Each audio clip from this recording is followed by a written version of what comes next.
Pagi teman-teman Sobat Wujud Unggul dimanapun teman-teman berada.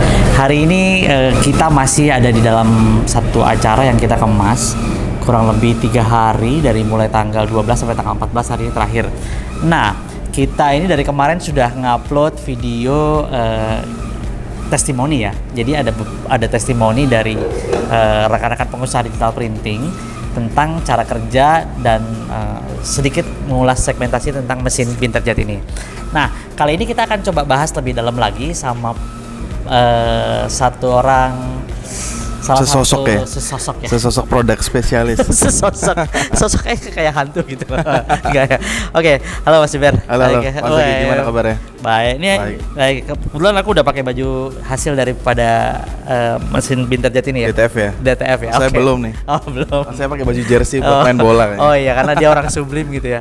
Oke, nah kali ini saya ditemenin Mas Juber, salah satu produk spesialis di Wujud Unggul yang namanya sudah melenggang di YouTube sana. YouTube-nya Wujud Unggul terutama ya. Jadi kita coba mau bahas dari segi keunikan mesin ini gitu ya. Terus cara kerja mesin ini mungkin ya Mas ya. Terus sekarang tuh di market kurang lebih kayak apa gitu. Oke, siap. Kita ngomong coba Binterjet ya. Kita dari mulai proses, kira-kira ini kan kayak teknologi baru ya. Iya. Terus kayak terobosan gitu loh. Kok bisa ya hasil seperti ini dengan proses seperti ini dengan cost seperti ini gitu. Yeah. Mungkin boleh dibantu kali. Jadi mungkin kalau orang-orang banyak belum tahu ya Pak, apa itu PSD ya. Mungkin sekarang memang lagi booming banget sih terutama di Facebook, di grup-grup printing. Jadi intinya DTF itu adalah direct to film. Jadi prosesnya adalah dari mesin, kemudian dia mencetak ke bahan film.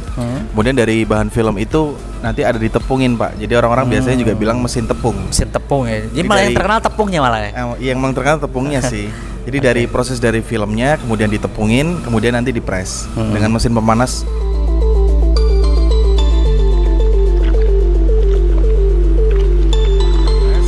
Baru nanti dari film itu kemudian ditransfer ke bahan kaos atau t-shirt gitu. Seperti itu. Sebenarnya sesederhana itu ya gitu. Tapi kenapa sih fungsi tepung ini maksudnya kalau orang tanya sih kenapa masih ada tepungnya gitu. Yes. Kalau yang saya tahu sih tepung itu berguna sebagai pengganti lem ya. Jadi dia prosesnya ketika ditepungin kemudian dipanasin, jadi tepung itu akan melebur. Ya, tepung itu akan melebur seperti ya kalau makanan something like karamel gitu ya. Jadi mirip seperti karamel, dia akan meleleh. Kemudian dari sisi tepungnya itu akan digunakan untuk memproses ke kaos. Oke. Gitu sih. Jadi seperti itu ya.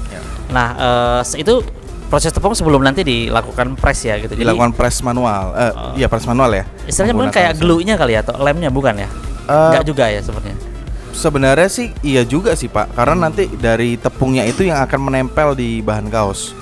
Karena misalnya jika nggak digunakan tepung, tinta nggak akan bisa menempel secara sempurna di bahan filmnya. Oke. Kayak gitu sih. Nah dulu tuh ada fenomena gini Mas ya. Jadi kan bukan fenomena, kalau orang sablon digital tuh kan identiknya mungkin sama vektor atau DTG gitu ya, untuk kejar full color. Nah sekarang dengan adanya mesin atau printer DTF atau PSD ini ya, print spray dry ini gitu ya. Spray dry. Untuk pengejar warna-warna yang full color, raster itu sepertinya bisa jadi solusi gitu untuk betul sekali. Untuk teman-teman pemain sablon. Nah itu gimana ya? Mungkin jawaban khususnya.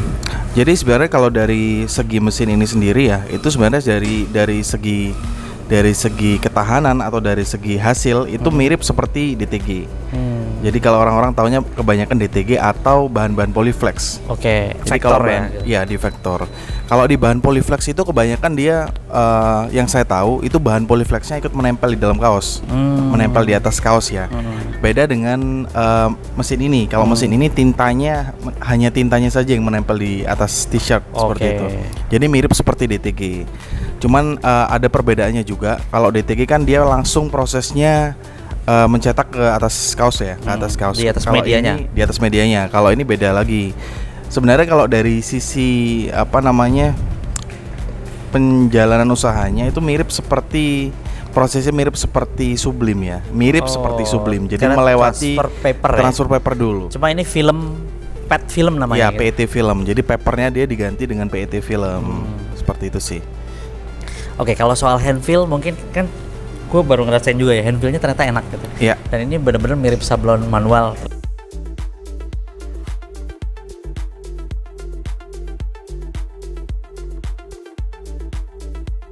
Dia kalau di hand feel itu benar-benar kayak sablon manual sih kalau aku rasain ya. Gitu. Betul. Kok bisa gitu ya? Sebenarnya kalau dari hand feel itu juga berpengaruh dari jenis PET filmnya, kemudian dari jenis tepungnya, itu berpengaruh banget. Karena ada beberapa di luaran sana itu yang menggunakan tepung yang nggak kita pakai atau PET film yang lain, itu dia dari sisi hand feel-nya juga agak tebal Pak. Jadi mirip seperti polyflex, jadi agak kaku gitu ya.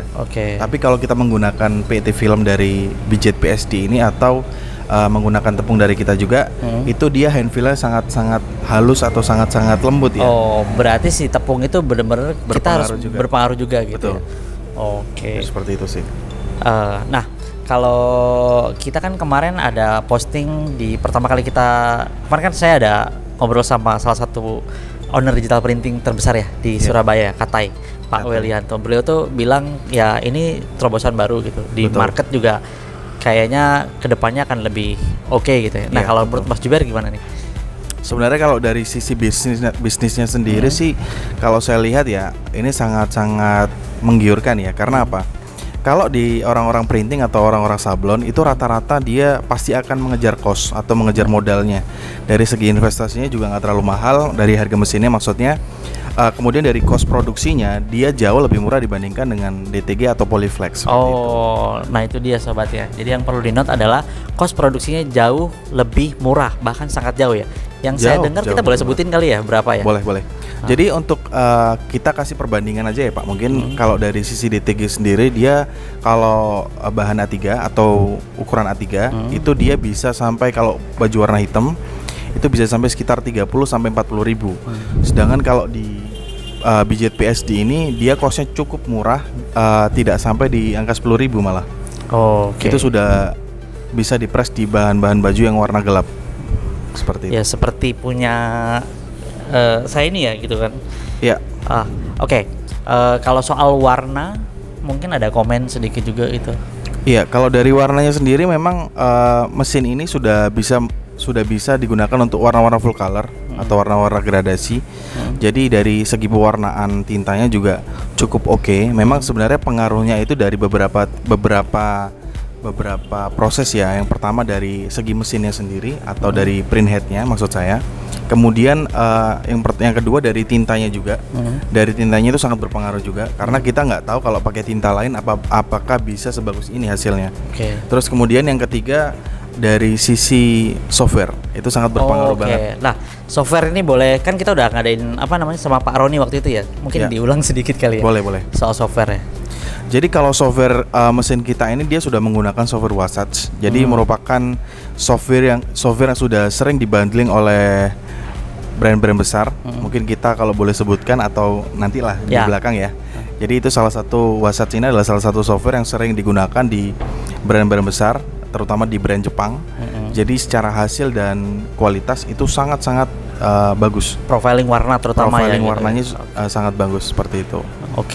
Jadi perbandingannya dengan kompetitor yang lain yang sudah menggunakan mesin-mesin DTF ini itu dia yang saya tahu mereka masih belum menggunakan software Wasatch, hanya ini satu-satunya.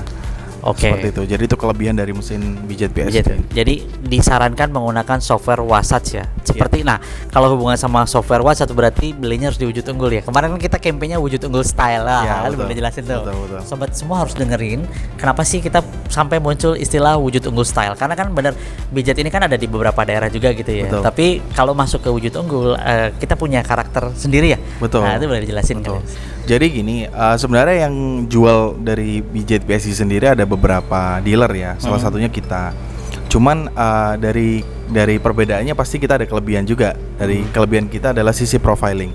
Jadi kita tidak menjelekkan dealer lain, cuman dari sisi customer sendiri yang sudah mencoba, itu pasti mereka tahu sendiri ya perbedaannya dari sisi hasil cetakan di mesin kita atau di dealer lain tuh pasti ada perbedaan seperti itu.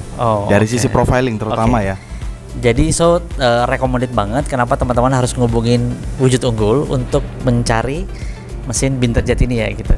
Kita akan berikan yang terbaik dari kami ya gitu kan. Terutama untuk masalah profiling tadi ya gitu kan. Maintenance, after sales service, trust on Wujud Unggul aja. Oke, kalau gitu terima kasih buat teman-teman sudah stay di Wujud Unggul Channel. Jangan lupa ikutin terus review dari kita. Dan kalau mau nanya atau mau diskusi, silahkan hubungi ke www.wujudunggul.com atau teman-teman bisa langsung call aja, di situ ada button call-nya kok ya. Terima kasih, sukses terus buat teman-teman, salam kreatif, bye.